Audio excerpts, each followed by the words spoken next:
Let's create this dramatic motion blur effect using Affinity Photo.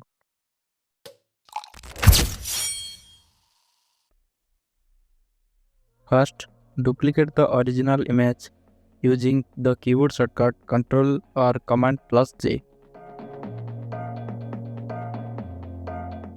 Hide the original and rename the duplicate.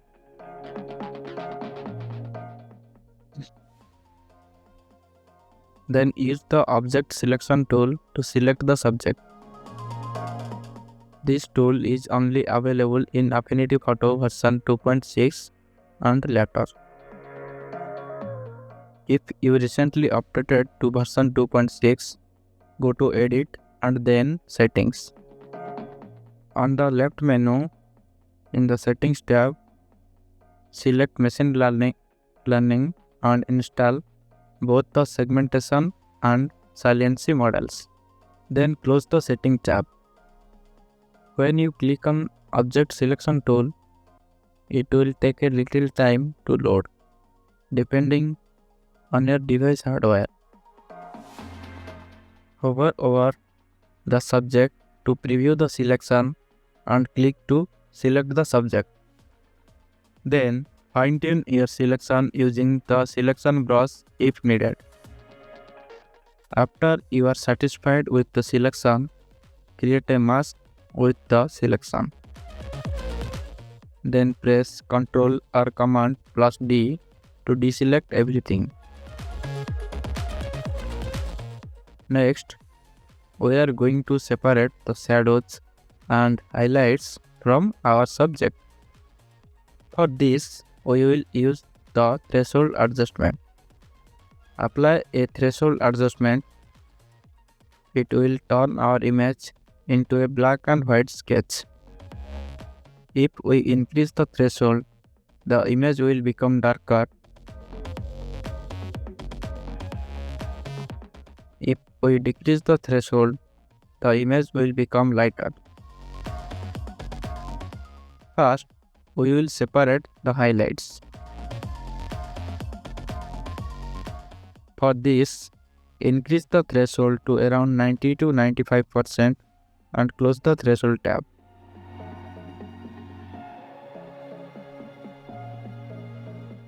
Make sure to place the threshold adjustment inside the image layer above the mask.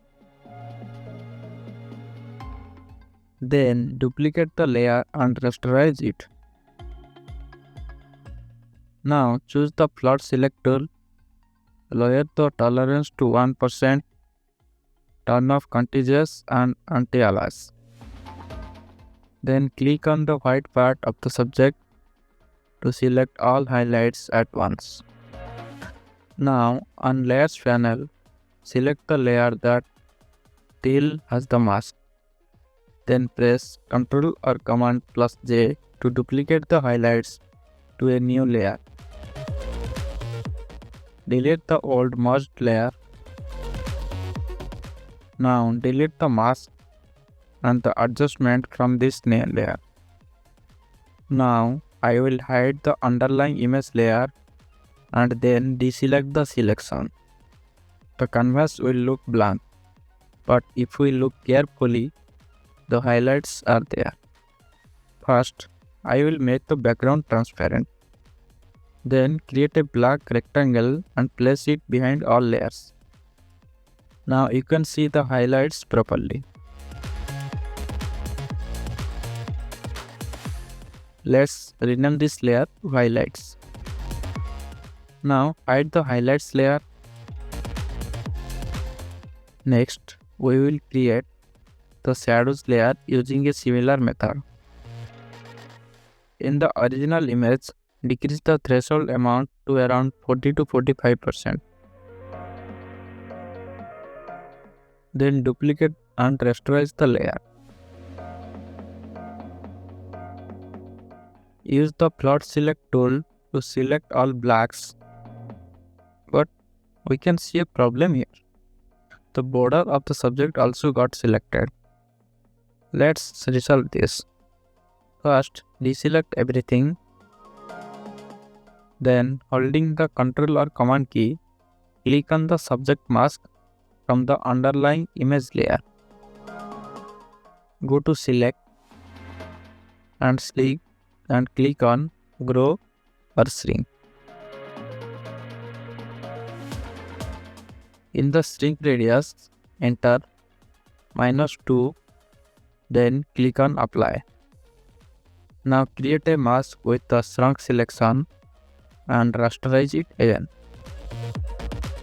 Use the float select tool to select the blacks, then select the image layer from below and press Ctrl or Command plus J to create a new layer with the shadow selection.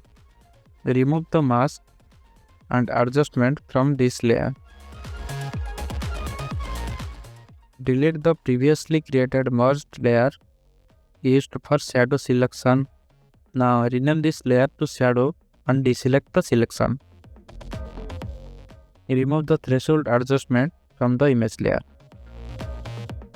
You can see in my shadow there are still some border lines present. I will just manually remove them using the erase tool. After removing them, holding the Ctrl or Command key, click the shadows layer and fill it with black color. Now hide both the shadows and highlights and unhide the subject and background layers. Now apply the recolor adjustment. I will turn my subject to red and change the lightness value to around -30%. I will place the recolor adjustment inside the image layer above the subject mask to limit the adjustment to only the subject. Then apply motion blur above the image layer. Increase the blur amount and blur direction according to your needs. Then turn on this preserve alpha to get rid of white borders. Then apply a noise filter with 30% intensity. Now unhide both shadows and highlight layers. If the shadows and highlights look too sharp, group them together and apply a Gaussian blur with a blur amount of less than 1. And decrease the opacity to around 85%. Finally, add a colored halftone filter with the minimum cell size and other settings according to your needs. And that's how you create a dramatic motion blur effect using Affinity Photo. Thank you for watching. I hope you found this tutorial helpful. Don't forget to like, share and subscribe for more tips and tutorials. See you in the next video.